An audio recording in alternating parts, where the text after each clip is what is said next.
नाशिकच्या वृक्षतोड प्रकरणावरून मंत्री गिरीश महाजन यांच्याबद्दल बोलताना सामाजिक कार्यकर्ता अंजली दमानिया यांचा तोल सुटला. त्या म्हणाल्या, एवढा विरोध होत आहे तरी गिरीश महाजनांना एवढी मस्ती की त्यांनी नाशिकची झाडे तोडली.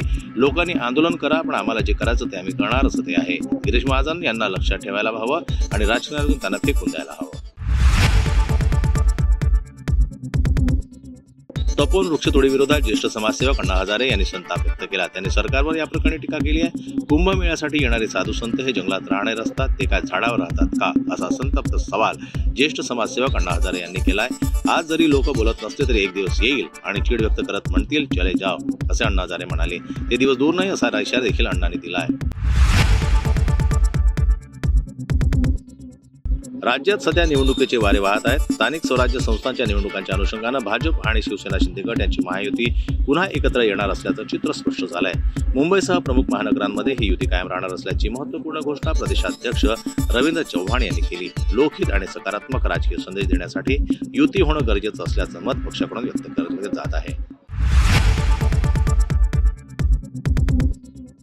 राज्यात पुन्हा एकदा मराठा आरक्षणावरून राजकारण तापण्याची शक्यता वर्तवली जाते.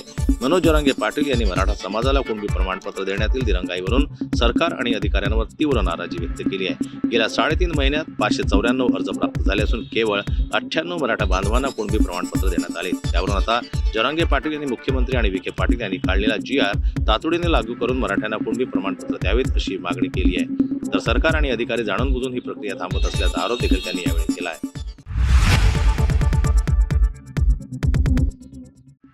नागपुरात सध्या राज्य सरकारचं हिवाळी अधिवेशन सुरू आहे.